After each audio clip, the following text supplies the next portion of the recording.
Hello, Steve, Catherine, Sarah, excellent. Lots of people. Super. Oh, this is great. Yeah, I'm loving Webinar Jam. Been testing out a couple of different ones, and this one is leading the pack so far. So if anyone is thinking about doing their own webinars and you want some feedback, I've tested a bunch now. GoToMeeting, Zoom, Webinar Jam, and I've got a few others lined up. So let me know if you have any questions. Okay, it is 11 o'clock, so let's bring in Mark. Oh, there he is. You got your audio on too? I got my audio on. Awesome. Good morning. How are you? I'm doing good. Better now. Right on. Okay, so let's get started. Everyone can see the slides, I assume. Excellent. So today we are super excited to welcome Marc Stoiber to the program, and Mark's going to be talking about finding the pandemic pivot that works with your brand. A lot of you probably know Marc already. He's spoken at SOHO a couple of times, Social Media Camp. We've done a lot of stuff together, so I'm really excited to have Marc on today. Just a couple of housekeeping notes. The session's going to be about 45 minutes, so Marc's got a presentation. Him and I are going to have a conversation for about half an hour, and then we're going to open it up to Q&A for about 15 minutes at the end. There's a couple of different bits of functionality in the tool there, so you can enter your questions via the chat, or down at the bottom there's a little hand icon that you can click to speak. So if somebody really wants to pipe in, and I can open up the audio for them. We're going to record the webinar, so if you're not able to make it, or if you want to listen again later and revisit some of the nuggets of wisdom that Marc is going to drop on us, you can do that. Chat I mentioned, so we got a couple of polls as well. I really like that functionality within the Webinar Jam, so we're going to hit you with a couple of polls, and then Marc has got a super awesome offer that he's going to, or will launch at the end. So if you hang around to the end, you're going to get a nice offer from Marc. Isn't that right? That's right. It's really nice. Okay, so I want to thank a couple of the sponsors for today. We got Be West, which is my company, Be West Interactive. Talk a little bit more about that in a second. The West Shore Chamber of Commerce has been a great supporter of ours all the way through so far, and I know a bunch of them are on the call, and they've been doing some awesome things with webinars and the virtual kind of online mixers and chats and so on, keeping all the members of the West Shore Chamber involved. Serious coffee. So I got my beverage dropped off this morning. Thanks very much, Paul, if you're on watching the call. Oh, there he is. Yeah, awesome. So it's my Stone Ground, what is it? Chai latte with oat milk. And these things are awesome. You got me some beans too. Yeah, this is weird, eh? I'm not good at this, but we love our sponsors. Thanks very much. What else we got going on? Okay, so a little bit about me.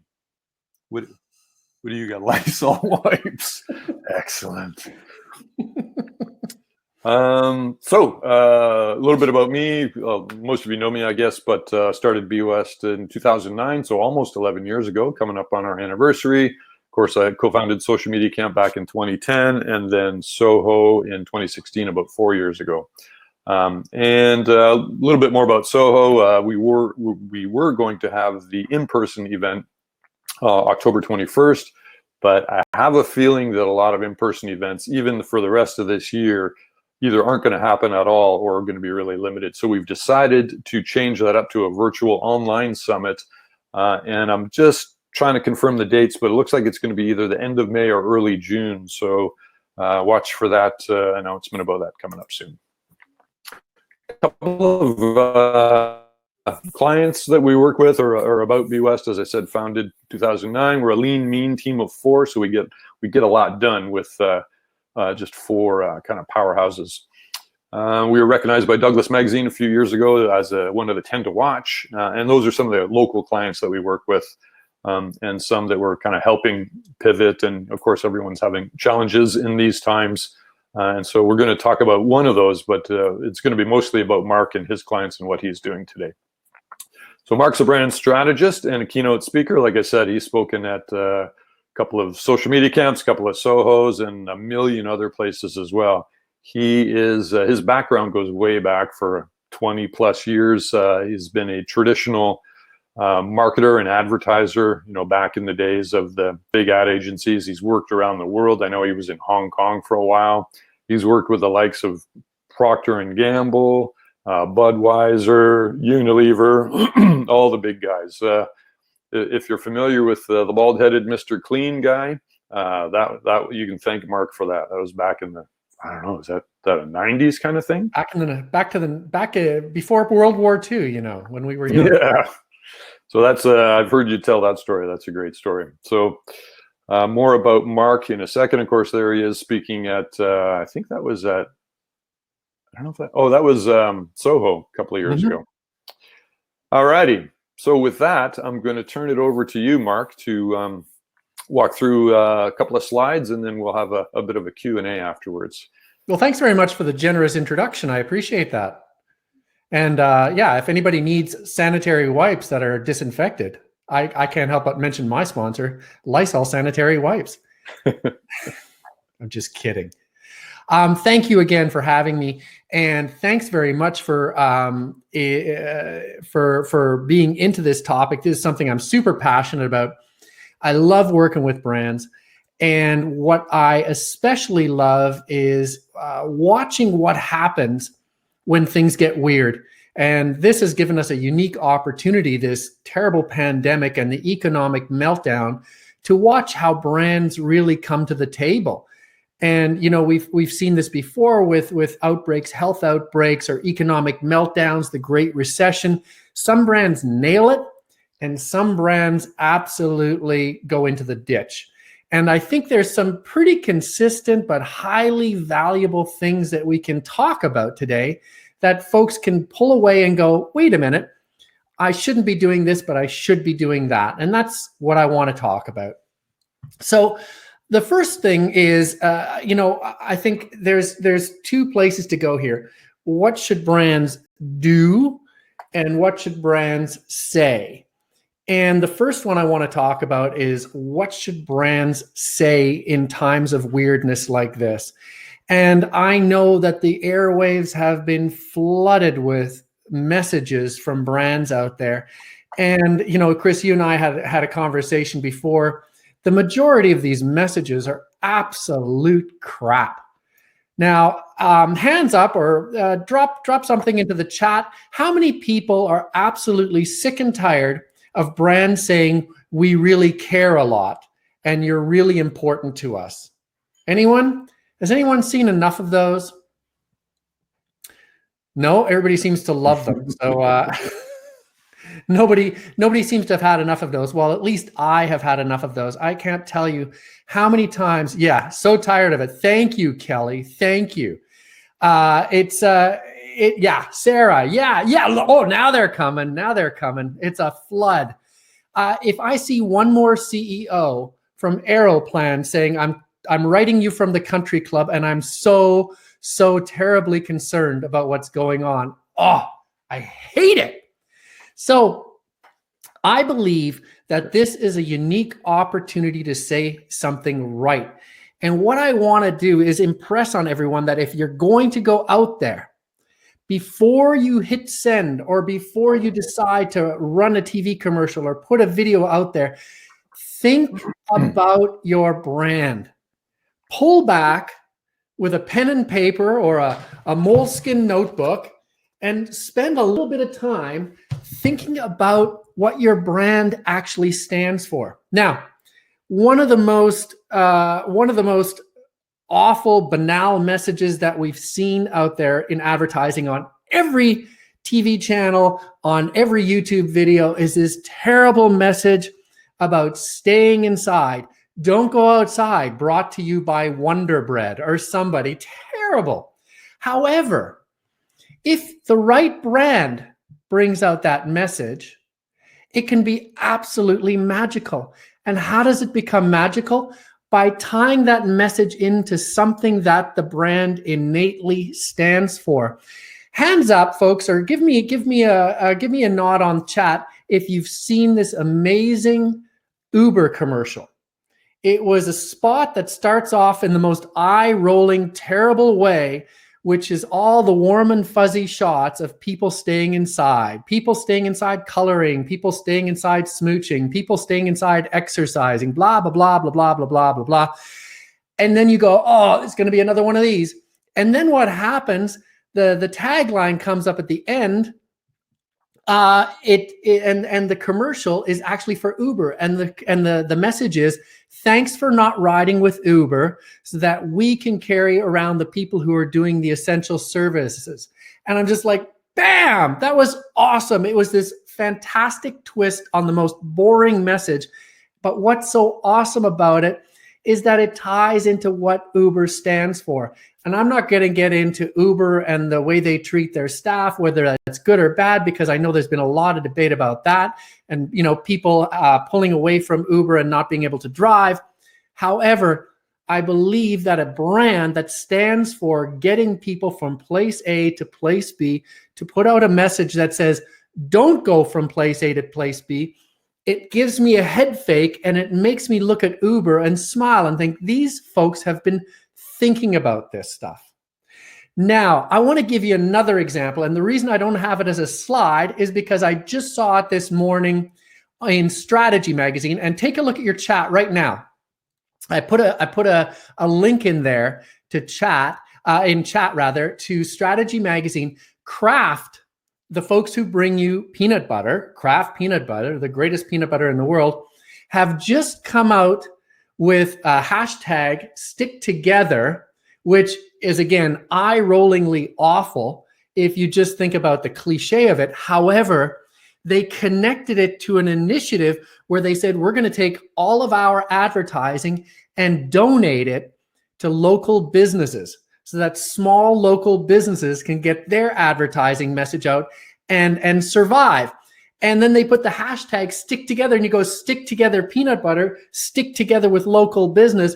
It's a wonderful example of how a brand can leverage its strengths, the stickiness of peanut butter, and then give it a sort of a jujitsu move to make it mean something even bigger. We're sticking together with local business. And that is, in my opinion, a wonderful way to leverage your brand and to make more out of your brand in these times of craziness, as opposed to just coming out and saying, I'm the CEO of Aeroplan and I really care a lot. Now, what makes this interesting? I did a little bit of homework, and I went to places like Ad Age and Forbes magazine. You can go all these sites online, and I typed in recommendations for brand messages for times of COVID and pandemic. And almost every single one of them talked about the technology you should use and made these overarching, sweeping statements that were completely useless. And that, I think, is reflected in a time in messaging that is completely banal, but comes to you in interesting new places. So again, I just want to pull back and say, folks, before you decide on what technology you're going to use to get your COVID message out, pull back and think about what your brand stands for. Use pencil and paper before you decide to start clicking and putting your message out there. Think about what your brand stands for. How can you give it a bit of a twist like Uber did? How can you give it a twist like Kraft did to make your brand even greater because of the message that you put out there? Now, overarching, if we pull back, if we just want to give some generalized sort of advice, I would say don't just talk. And I think in an age of social media where everybody has the power to talk, everybody suddenly believes that they should talk, and nothing could be further from the truth. If you're a brand that just goes out and says, we love you, take care out there, that's a bit like after a national tragedy, a big shooting, people coming out and saying thoughts and prayers. Thoughts and prayers is absolutely useless. It's what you do when you have nothing to do and you want people to think about you instead of thinking about a tragedy. Thoughts and prayers says, hey guys, pay attention to me because I care a lot. Terrible thing to say. So if you're going to talk, don't just talk. Instead, do add value. Now, Chris, you and I were talking before. If I see one more webinar out there that offers people advice during these pandemic times, not like us, because we offer really good advice, but all these other guys who offer crap advice, think hard about the advice that you're offering. You and I were talking today. We're going to get into small businesses, home office, small office. That piece from Kraft that deals with small office, home office. It's very pointed and very deliberate.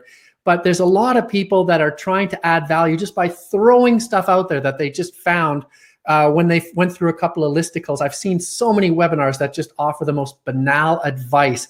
If you're going to add value, make sure that it's pointed and specific and people walk away going, yeah, I can use that right now. Don't vaguely reassure. I think we've just gone through that. Do update regularly. And this takes me back to Hugh Culver, another speaker who was at SOHO. He and I were talking about the average rate of information coming out accelerating. And I think it's a fine line, because you can overwhelm people with talk and just give them daily updates if they don't add value, or you can go completely dark and your brand loses out if you don't go out on a regular basis. So you have to find the fine line, but I think it always comes down to, are you adding value each single time? Now, I want to hit on this last one. Do not profiteer. I just did a LinkedIn post a little while ago where I saw the most appalling advertising I have ever seen in my life. If you're going to put a message out in times of a pandemic, when people are suffering, people are stuck in their houses, people are losing their income, do not come out with a message that puts a neat little clever twist on it, says, buy my stuff. I saw one for skin cream. And I want to see if everybody gets a laugh out of this, because I got a huge laugh out of this.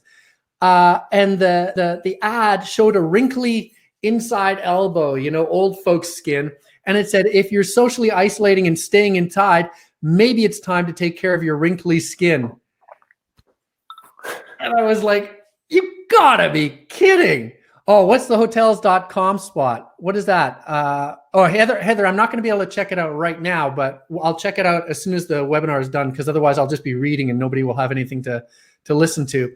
But this spot for, if you're staying inside, may as well take care of your wrinkly skin, is, to me, the Rotten Tomato Award of all time. If you're going to go out there and profiteer and try to sell people stuff just because you hooked a COVID message onto it, I think that's absolutely the worst thing you could do. And I hope that a lot of people call you out on it and bury your brand with that.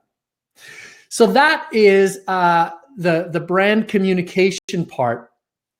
However, so I just wanted to jump in there and give you a little bit of a break to catch your breath, but just kind of following up on some of those points that you mentioned. One thing that nugget of wisdom I got from Blair Enns, who's a guy that you and I both know, and he's spoken at SOHO in the past as well, just around messaging in these times of multiple webinars and everyone wanting to educate and give stuff away free. And to be honest, I even thought with SOHO in doing this, I thought, does the world really need another kind of free webinar on these things? And the answer I came up with was yes, but the questions that Blair suggested that we all ask ourselves before we go out with a message is, why this? So why this message, whatever it is you're planning to say, why this? Why me? So why am I the right person, or why am I the right company or brand to say this? And why now? Mm-hmm. So, I think those are three pretty good, relevant, kind of pertinent questions. Why this? Why me? Why now? And of course, the way that we're trying to do it is bring in people like yourselves that have good, kind of tactile, kind of valuable messages that people can relate to, and that actually do kind of bring it back down to the brand and the strategy and answering those questions. That's an excellent point. I use the same thing when I do presentation skills training. Anyone here who has been to my presentation workshops knows that I usually start them off with 4 videos at the very beginning that you get sent the week before, so you can start thinking about it. And it's about your topic. getting your topic right, because most people get a topic to speak on. They go, okay, I'll talk about that topic. But I use the same thing. I go, why me? Why here? Why now? Why me? Why am I uniquely qualified to talk about this? Well, if we're talking about brands, I know a thing or two about brands. So, I might have something to share. I have unique experience. I have unique expertise. Why me? Because of that. Why here in this forum with these folks listening, should we be putting this message out? Well, SOHO is all about small office, home office. The audience that I'm looking at, the majority of them have their own business. So they have a very vested interest in pulling some brand advice out that will work with a small business. We're going to get into that in a second. And why now? Why at this point in time with social trends the way they are we talking about this? And today, it's kind of obvious that we're talking about it because we're all in this weird position with the pandemic happening and the economic meltdown and business going strange on us. So yeah, that excellent considerations from Blair. That's something I use all the time. So I want to move on now. I want to keep this moving. We talked about brand communication.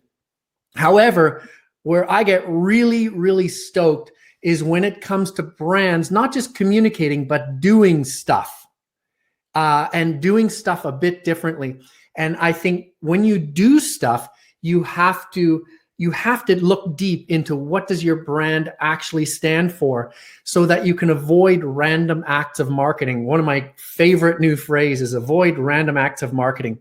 Now, one of the things that I saw as soon as things started to get extremely serious was something from Loom. And if you haven't heard of Loom, Loom is a wonderful technology that enables you to record a video and then pop that video up onto an email without having to do any mixing or halfway steps. And then somebody can see that video and it's you basically communicating in a video. Even better, you get to put a little GIF on the email so they can see your little bobblehead moving around. It works like clickbait. It makes them click.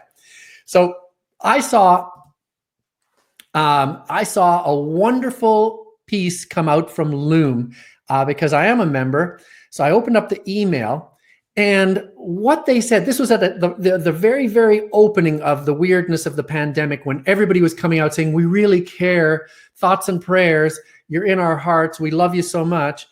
Instead, what Loom did, they came out and we said, we are going to knock our prices down by 50% for 3 months until everybody sort of gets a handle on what's happening. I imagine at the time, I think this was in early March, they put this message out. They thought, March, April, May, at least people will have an idea. Maybe we'll all be going back to work by then. As well, they said to any academic and any student, you get Loom for free forever. And I was like, that is so cool. Because if you think about it, Loom is in a position to jack their prices up because this is an online technology that's going to make your work life easier. So they could have jacked their prices up. Instead, what they did, they knocked their prices down by 50%. And I thought, that is a brand action that is so ballsy and cool that just reinforces what a cool new technology Loom is. It just made me think so highly of them. And also reinforce the brand of being brash and new. And if you look at the founders of Loom, I think there are 2 guys, and I think neither of them own a razor. They're 12 years old. So it's very much a new thinking type company. That was one of them. However, my favorite story, and this is a local Victoria story. So yeah, fly the flag for Victoria. Then the one that I love absolutely the best, and the story I always share, is Send to News. Now, folks, if you haven't heard of Send to News, well, shame on you, because Send to News is the world's largest video streaming service that takes snippets of sports videos and shares them with any sort of media. Not only that, but they monetize it. So they put ads on there. So the person in the newspaper or on the television station can get this snippet of video for free and actually make money because Send to News sticks a commercial on there. So everybody profits. Everybody loves Send to News. They are bigger than ESPN and they're based in Victoria. Nobody knows that. The biggest company you never heard of. However, I got a call from a friend, Art Aylesworth, who was one of the folks who was helping Send to News succeed. He's since retired, but he heard that, with the whole COVID thing, all the sports leagues were shutting down. So he got really concerned that there would be no more video to show, no more current, short form video to show. So he called up Matthew Watson. Matthew is the CEO of Send to News. And he said, Matt, are you worried? Is it getting scary? And Matthew said, no way, man. We created a new service, the coronavirus video coverage service. So if you need up-to-date short-form video from anywhere in the world about the coronavirus for your local TV station or your local broadcast online, you just go to Send to News and they've got it all. Not only that, but they have ads attached to it so that you can make money. They share the profit. You make money. They make money. And I actually had Matthew Watson on a podcast last week, and it'll be coming out on my blog post shortly. And he said that this new COVID video coverage, within a week or two, had doubled their revenues. And we're talking about tens of millions of dollars. They had the biggest month they have ever had in their history, which is saying a lot for a video service that's bigger than ESPN. Mind-blowing, right? So I want to switch gears before we go to the conversation, and I want to talk about, these are very big examples, but there are also awesome small examples of how your brand can take action and pivot in a way that reinforces what you do best, so you don't practice random acts of marketing. The first one is a local person, a small jeweler who I'm consulting with, who I'm coaching. And this jeweler had all of her revenues dry up completely. Now, what she does, she takes bits of flowers and she embeds them in jewelry, so they have this shimmery, beautiful quality. And she came to me, she said, I've just taken this monstrous hit in my revenues, cruise line traffic gone, all my revenue gone. What can we do? So we started working on this, and we said, well, what do you make anything that would reflect well today? And we thought about it, and she actually creates jewelry with little petals of hydrangea flowers. And if you don't know, I didn't know, hydrangea is the official flower of gratitude.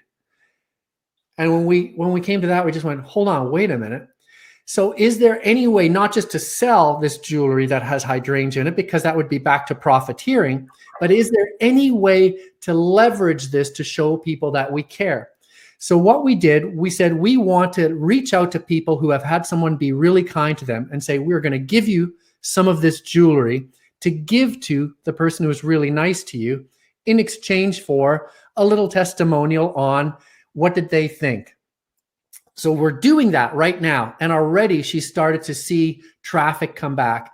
The next phase of this, we are going to take this hydrangea jewelry and we are going to do a buy one, get one free, or a buy one, give one free, so that if you buy a piece of jewelry, you can actually give that piece of jewelry to two different people that you're grateful for the price of one. Not only that, but we've attached a charity giving, not to the hospitals because they appear to be getting good support, but to small local Victoria charities who are working directly with folks affected by COVID, the senior centers, the old folks homes, things like that. So she has set up this program. Not only does she support 1% for the planet, but she's going to be giving a huge chunk of every piece sold to a local charity that wouldn't otherwise get support. So I love that, because what she did was take this piece of jewelry that she was already making, but it wasn't a bestseller. And by the association of hydrangea and gratitude, we pushed it to the front and we figured out a new way to market it. And already she's starting to see turnaround. And you have to be super careful you don't do this, that you don't appear like a profiteer. So that's one example. The other example I want to talk about, because I know we're running out of time, is a company in Saskatchewan. Now, I was participating in an agricultural technology pitch competition, of all things. And this company came up and they create a thing called, or they farm a thing called haskap, which is a long blueberry that grows well in the northern regions, extremely high in antioxidants, tastes awesome. Their main business was selling to gyms and health and wellness stores. Gyms, of course, shut down. Health and wellness stores, nobody's going to buy health and wellness product. If it's a choice between buying bread and buying supplements, you're going to buy bread. So these stores were suffering. So she was watching her revenue go to zero, a small entrepreneur. And we started talking, and she relayed to me during our conversation that she had been getting these letters from cancer patients. Cancer patients have to swallow a lot of ungodly stuff in the way of their cure. And they started drinking this Haskap juice. And what they discovered, one, it made the medicine go down better. And two, they had a dose of energy because it's an antioxidant. It's full of vitamins and stuff, and it made them feel better. So what we did, we pivoted the brand away from health and wellness and towards cancer. And she is now developing this clientele with folks who suffer from cancer. And in one stroke, what she's done has taken her brand away from, or taken the focus away from folks who want the product to folks who need the product, and has created sort of a recession or an economic downturn proof source of revenue. Whether she keeps it in the future, maybe she won't focus on it, but maybe she grows it into an awesome new source of revenue. So those are two small, local, very small, like one-person companies that did a wonderful pivot with their brand. And what they did by doing that, they avoided random acts of marketing. So I want to finish off by touching on a piece that Clay Christensen, the Harvard professor, innovation genius, had to say. He created a book. He wrote a book called Competing Against Luck. And it's a great book. And the premise of the book is to remember what job people hired your product to fill. I know that brand, when we start talking about brand, it gets all fuzzy because what do people expect of you? What is your promise? What is your value proposition? What is your unique selling proposition? These kind of things get all kind of fuzzy. But if you can try to remember what job people hired your product to fill, let me make that real. People hire the jewelry makers jewelry to make themselves feel good, make themselves feel beautiful. So it's not much of a pivot to think about making other people feel appreciated, making other people feel beautiful, the folks who give to you without expecting anything in return. With Haskap product, what job do people hire this Haskap juice bottle for? They hire that bottle to make them feel better, to make them their bodies better because it's full of antioxidants. Well, it's not much of a pivot to imagine that it could do that in a different context. And if you take a look at the opposite side, how you get this totally wrong, you look at companies like Kodak, you look at companies like Smith Corona. They don't know what business they were in. Smith Corona thought they were in the typewriter business. In fact, they were in the information conservation business, information sharing business, which would have enabled them to go into whole new markets, but they never did.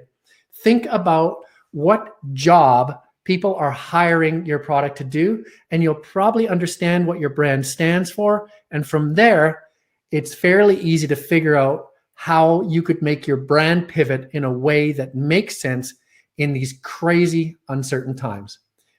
Mic drop, I'm out. Not so fast, not yet.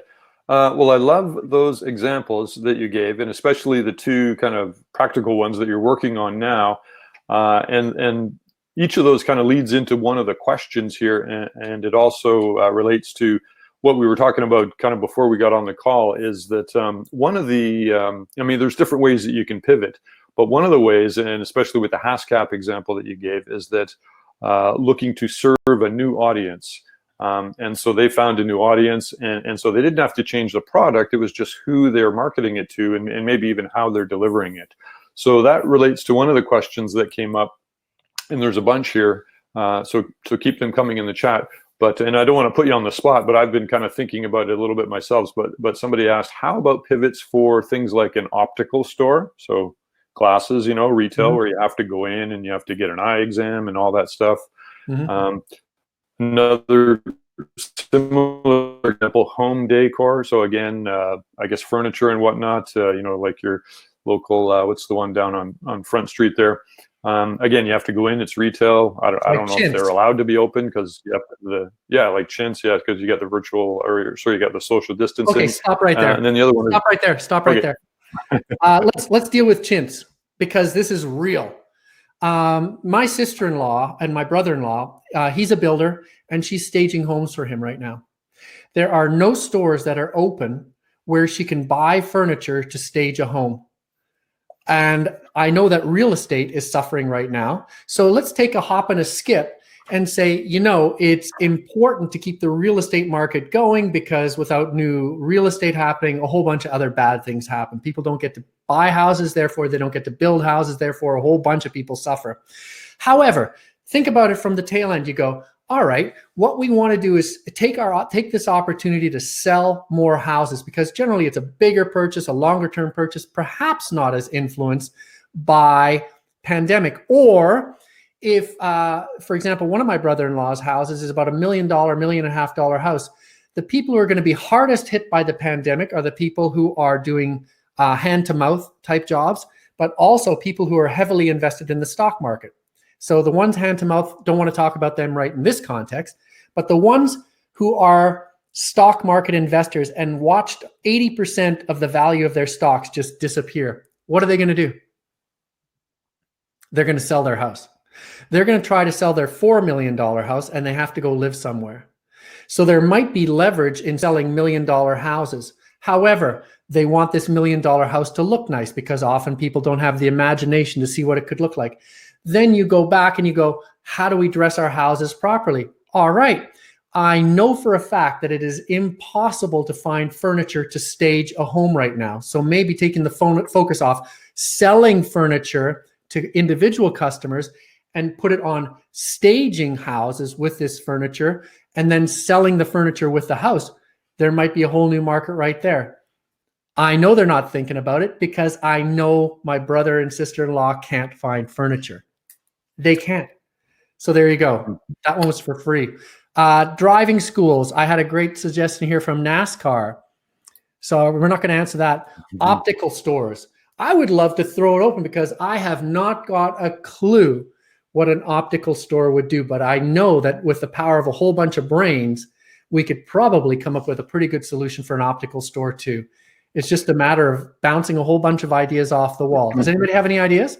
Well, just while we're doing that, we'll wait for people to maybe throw some stuff up in the chat. But I loved your answer there about the homes and the staging and the furniture, because I know there's a couple of realtors on the webinar, and I know there's at least one home stager, and there might be a great opportunity for her to kind of roll that out, knowing that kind of information and looking for some pent up demand, for example. Mm-hmm.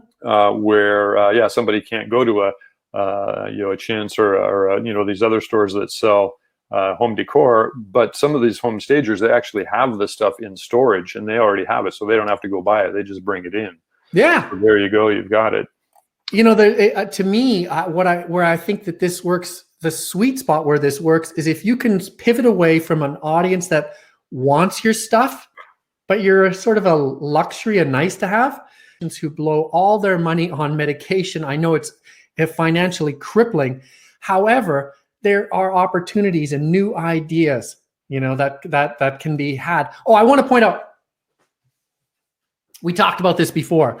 Folks, if you want a brilliant book on how to think this way, this is the book. It's called Beautiful Constraint. A Beautiful Constraint. And Chris, you and I talked about this before, that the more constraints you can impose on creativity, the solutions are more creative, because the harder you focus on something that has a lot of obstacles, the more off the wall your solutions can become. If you give somebody, just say, hey, come up with an idea, you have really crap ideas. They're really flabby and fat. But if you say, you can't do this, you can't do that, you can't do this, you can't do that, folks have to think a lot harder. You're not going to make money with staging because nobody's buying. It's hard to get the furniture, this. If there's 5 really wicked constraints, you come up with much better solutions, much more creative solutions. So there. Very cool. Yeah, there's a couple of other great ideas in the chat there as well that I like. Another question that came up, and this is a one that I've heard on lots of other webinars and just out there in general, that should be addressed is it even ethical really to be promoting your company and your brand right now? I mean, obviously we know there's a lot of companies out there that are having a really hard time, a lot of individuals, people don't have money to spend. But at the same time, we got to keep the economy moving. I have a pretty good feeling that the local economy is going to become a lot more important as we go forward. And so that, local, within Victoria and so on, we're all supporting each other. But what do you have to say about that, just in terms of the ethics of marketing? The New York Times, one of the lead articles today in the New York Times is "Welcome to the New Normal," and the headline of the new normal is countries are going to rethink how much of their vital supply has to come from other countries. You take that one step further and you go, well, you know what? If things get really bad, how much energy do you want to import from a grid that's south of the border? What about local energy distribution? Like I'm not sure what it's called, but where you have an energy center in every community that supplies the energy for distributed energy, I believe. There's going to be a whole lot of that stuff going on. So yeah, we're in a new normal, and I think it's going to be. I think a lot of things are going to get really weird, but wherever there's weird, there's opportunity. And how ethical is it to be promoting your business? It is extremely ethical to be promoting your business if you don't come off like a complete tool. What you have to watch out for is that you go out there and say, hey, if you're stuck inside, how about my wrinkle cream? To me, that is the lamest idea I've ever heard in my life. And it's obvious that they just seized at the opportunity. Let's profiteer. If you pull back and you go, here's the constraints, the beautiful constraints. I'm not allowed to talk about buy my stuff right now. I'm not allowed to talk about me. It has to be about the person who is suffering. Is there a person who needs what I have, but I could bring them some value? So it's not just about, yeah, you can buy my stuff for full price or even a little bit over full price. Right now, you can buy it for 50% off. Hello, Loom. It's absolute genius. If you say, we know you're all going through tough times, we're going to take our prices down 50%. If you're academic or a student, you don't have to pay ever. That's ballsy. Yes, I love Loom, but the majority of people just going out there going thoughts and prayers, buy my stuff, they come across as complete tools. I'm just going to publish another poll that we created there. So that should be up on your screen now. So it'd be great to get some feedback from people to find out, have you actually gone ahead and made adjustments to the way you market in the last, we'll call it 4 weeks. I guess this thing's been going on now 4 or 5 weeks. Or are you kind of in wait and see mode and you're going to make some changes going forward? While that is up there, I also, and we'll open it up to the Q&A, and then I'll post Marc's offer in a second there that you can take advantage of. But just speaking of local business, as we were, I wanted to just go back to our sponsor again, one of our sponsors, and just mention something I forgot to say off the top. So the sponsor is actually the Serious Coffee at the Millstream Village. So I'm in Langford, just up the street here. And I just wanted to point out that they are still open. They're the one just across from the Home Depot. They're up in Millstream Village. They are open every day from 7:30 to 4. And I think you can sit in. Actually, I think Paul is on the chat. Maybe you can type in and let people know. But I don't know if it's just takeaway or if you can actually sit in and enjoy the coffee there as well. But they're open from 7:30 to 4. And the beverages are awesome. So I just posted for everybody. I just posted a link to Amazon, a beautiful constraint. There's no seating, which is to be expected at Serious Coffee. But I just posted a link, folks, to a beautiful constraint.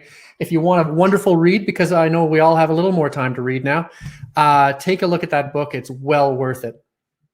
So I'll put in a link to Competing with Luck the book by Clay Christensen. And again, this is a great book to get as well. If you go to if you go to Competing with Luck, there's also some very cool videos that you can watch if you don't want to buy the book. With Luck, the book. There you go. Boom. There you go. Yeah, awesome. There's some wonderful resources out there, but I think it's core to what do people hire your product to do, which is a really neat, practical way of thinking about your brand and what your brand stands for and how to leverage that or how to pivot it so that you aren't engaged in random acts of marketing, chasing shiny new things, doing stuff that makes you come across like a total tool or a lazy thinker. So, yeah. Awesome. Well, I've got the offer up there. I'm not sure how that appears on the viewer screen along with chat in that as well. So hopefully people can see that offer. And then Sarah from the Chamber just posted a note just to let people know that on the Chamber, West Shore Chamber of Commerce website and Facebook, they have postings of all of the local businesses that are open and what their business hours are and whatnot. Or if you are a local business and you want to get that information posted there, just contact Sarah at the West Shore Chamber and she'll get that information up there for you. Awesome. So yeah, you posted the offer. Do we want to talk about that for a second? Because I don't see the actual link to it. So there, yeah, I don't know if you can see it, but it says, oh, you left the room. What did you do, Mark? You left the room. Come back. Oh, here he comes. Anyway, if you click the get offer link there, it links to you're back. What happened? I went to my offer and it just, everybody went away. Oh, it was I me thought Scotty beamed you up or something. Anyway, it goes to Mark's Calendly site where you can book the consultation. I was actually gonna mention, Mark, also that little triangle up at the top, whatever you do, don't press that. Is that the one that explodes my computer? Yeah. You'll eject into the stratosphere. Oh man, yeah. I mean, I love working with small business. I love working with entrepreneurs, and I realize that a lot of you are stretched right now. There's no money coming in. And I'm a big believer in karma points as well. I'm a big believer in folks who have benefited from my services going out and telling the world. So I would offer up that I would be happy to sit down with you for an hour or sit with you this way for an hour and go through what your business is, what you believe your business stands for. And based on your budget, if you have zero budget, let's come up with a solution that works with zero budget where you can do a pivot that reinforces your brand and hopefully drives new revenue. Like the jewelry maker, you make a pivot now, starts driving revenue immediately. Maybe you'll keep that revenue source churning after the COVID crisis is over, or maybe it becomes a wonderful new revenue stream you hadn't thought of before. But I'm willing to give you an hour of my time, absolutely free, and get you thinking in terms of pivots for a pandemic that work for your brand. Awesome. Well, I appreciate that you're putting that offer out there for the people that are on the call, and super valuable. I mean, I know a lot of people that have worked with you, and the testimonials on your site speak for themselves. And even the people that I know that you've worked with, the value has just been incredible. Well, it's good karma, man, right? I mean, if somebody succeeds, then we all succeed. So yeah. So thanks for that. Sarah asked a question of me, and a very good question. I was going to get to that, but thanks for pointing it out. She said, is there another webinar next week? And the answer is yes. So we're doing this every Thursday. So you can mark it in your calendar. Every Thursday at 11 a.m. we're going to have a webinar. And I'm just scheduling out who the presenters are for the next little while. And so next week, we actually have Vivica von Rosen. Some of you may recognize that name from Social Media Camp. She's spoken a couple of times, and she is the LinkedIn expert. She's written a couple of books about LinkedIn, and she's one of, she sort of works for them, sort of like she's one of their, advocates or associates or something. Anyway, she's going to do a session on LinkedIn, and we're still going to kind of relate everything to working in this current kind of coronavirus pandemic. environment and the economy that we find ourselves in, and how you can use LinkedIn, because obviously everything has changed, everything is different. We can't just do the same thing we were doing, pre-March, whatever, right? So things have changed. So next week, Vivica von Rosen, and then we've got a couple of other exciting things lined up in the future as well. We're going to have Isabelle Mercier on pretty soon. We're just working that out, so a lot of you recognize her. And then Roger Darby, a local West Shore guy, is going to be talking about innovation. So, and if you've got any ideas for people that you'd like to see on the webinar, let me know. All right, so I'm just going to have one quick look, see if there's any other questions that came in.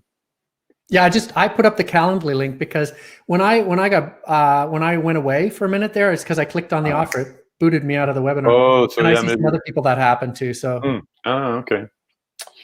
Interesting. So I put up the Calendly link. If you click on it right now, book me ASAP, and let's start pivoting those brands. Okay, well, I'll tell you what, I'll leave that up there for a little while for people that still want to click on that or take you up on the offer. But in the meantime, we will kind of sign off now, and I will say thanks very much to everybody for attending today. Thanks very much to Marc for coming in and sharing your wisdom.